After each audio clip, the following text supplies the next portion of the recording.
Welcome back, everybody. Time right now, 11:15. Let's talk tropics. Tropical Depression 10. This is the now depression that formed earlier this evening at the 5 o'clock advisory. We've got the 11 o'clock advisory package from the National Hurricane Center. It's moving southwest at 2 miles per hour, just barely any movement at all. 35-mile-per-hour winds, and you see a lot of the thunderstorms have now petered out. It's still a pretty disorganized area of low pressure, hence why it's just a depression and not a named storm yet, but it will likely become one pretty quickly over the next 24 to 36 hours. It will likely get the name Tropical Storm Idalia if it does develop. And if it continues up to the northeast like it's projected to, it'll be interacting with some really warm Gulf of Mexico waters, likely becoming a Category 1 hurricane as early as Tuesday afternoon or Tuesday evening.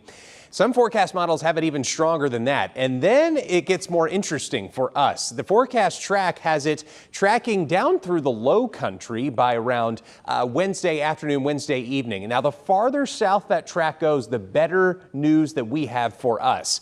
It means that we'll get the drier side of the storm. However, if it starts drifting back to the west, that could mean stormy, rainy conditions and gusty winds for Wednesday and Thursday. But the farther south it goes, the better. And then this latest update from the National Hurricane Center, it has jogged a little bit down to the south. Spaghetti model's not offering a lot of clarity here. It's still not quite clear yet where exactly it's going to head once it makes landfall somewhere in northwestern Florida. So we'll keep our eyes on it. Definitely want to check back for updates tomorrow as well as for Monday as these spaghetti models kind of consolidate over time. Sometimes it takes the storm to actually develop before they actually get a good handle on where it's headed, the forecast models, that is. Hurricane Franklin, north of Turks and Caicos right now. It's got 85-mile-per-hour winds. This will more than likely not be a threat for the mainland U.S., but it will likely intensify into a very powerful Category 4 hurricane somewhere due east, way offshore, but east of the Georgia and Carolina coast, then curve out into the North Atlantic past Bermuda. Live look outside tonight. It is quiet for most of us, but still really warm. It was a very hot day today with temperatures getting into those mid and upper 90s in some places, and it's still 85 degrees in Greenfield now. All of us still sitting in the 80s in the upstate, 78 up in Asheville. We made it up to 98 degrees today. That makes today the hottest day of the year so far in Greenville. 99 was the high in Anderson. Northeast Georgia also saw mid and upper 90s, as well as Spartanburg made it up to 95 degrees today. And again, still very warm outside, as a lot of that humid air has helped to retain a lot of that heat.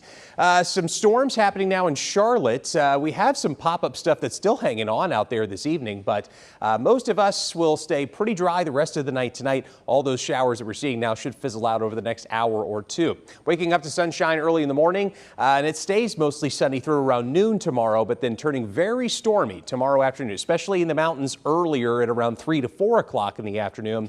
It's not until late afternoon, early evening that we really start to see that action move south into the upstate. So for most of the day tomorrow, should be mostly sunny, still very hot, but the better chance for storms is definitely there for tomorrow night in the upstate. Widespread heavy rain at times with some thunder and lightning mixed in, possibly some gusty winds as well. We've got a lot more wet weather these next few days. This is ahead of that possible tropical storm that we're dealing with. So Monday and Tuesday, thanks to a stalled front to our north, a lot of widespread rain on the way. An 80% chance of rain Monday, 70% for Tuesday.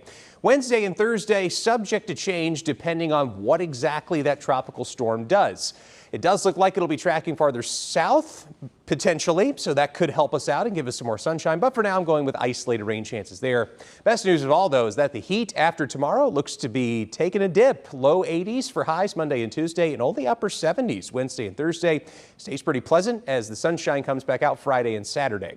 4-day plus for the mountains looks like this. A lot of sunshine for tomorrow morning as well, then stormy in the afternoon. An impact day on Monday with widespread rain and possibly some isolated storms. Staying rainy Tuesday, possibly some showers on Wednesday and Thursday, but we'll be fine-tuning that forecast over the next couple of days.